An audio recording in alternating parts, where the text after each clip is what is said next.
पूजा हुजा काला की ये दोनों पुस्तकें हैं, उम्रदराज खिड़कियाँ और तमाशबीन। और एक समीक्षक की हैसियत से इसमें से विशेषकर जो एक पुस्तक है उम्रदराज खिड़कियाँ, उसकी समीक्षा मैंने की है। मन में बहुत सारी व्यक्ति की ख्वाहिशें होती हैं। यायावरी जैसा उन्होंने कहा कि यायावरी मतलब वो जो घूमती रहती हैं, उनके उद्गारों को, अपने भावों को उन्होंने अभिव्यक्ति दी है। और ज़्यादातर कविताएं वो हैं जो हर व्यक्ति के अपने जीवन में इस तरह की भावनाओं को जो है वो महसूस करता है। इसलिए पाठक जो है उन कविताओं से जुड़ता है और साधारणीकरण की स्थिति में आता है।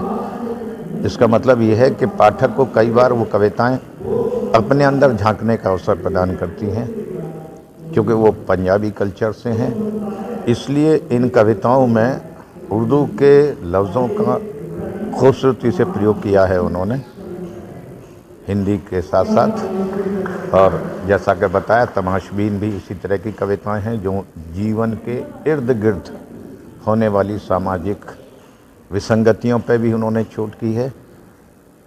मेरी 2 पुस्तकों का विमोचन हो रहा है, उम्रदराज खिड़कियाँ और तमाशबीन। उम्रदराज खिड़कियाँ अपनी माँ को समर्पित की है और तमाशबीन बधाइयों से अपने बहनोई स्वर्गीय श्री सचिन ढींगरा जी को। किस तरह की मैम दोनों पुस्तकें, क्या क्या इसमें सीखने को मिलेगा?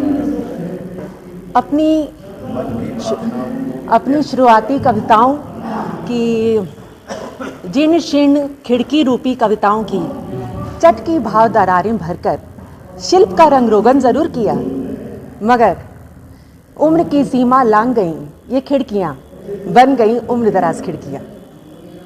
और तमाशबीन, जैसे कि शीर्षक से ही स्पष्ट हो रहा है, तमाशा देखने वाला। तो यही कहना चाहूँगी, मुस्कुराता हुआ एक चेहरा, मुस्कुराता हुआ एक चेहरा गंतव्य की ओर चला मुस्कुराता हुआ, दवा देता हुआ मुस्कुराने की, हवा हो चला मुस्कुराता हुआ। और कई विषयों का फूलों भरा एक गुलदस्ता है और प्राकृतिक सौंदर्य मुझे सबसे ज़्यादा आकर्षित करता है। इसके अतिरिक्त इसमें लालसाएं हैं जो यायावरी उड़न खटोले में घूमती हैं और कभी मन के कैनवास पर रंगों की ख्वाहिश रखती हैं और कभी ये ख्वाहिशें बंजारन बन चाह का बैंदा लगाकर रेगिस्तान की बलुई भूमि पर घूमती भटकती नजर आती हैं। और ये कार्यक्रम आगरा राइटर्स एसोसिएशन के तत्वावधान में हो रहा है।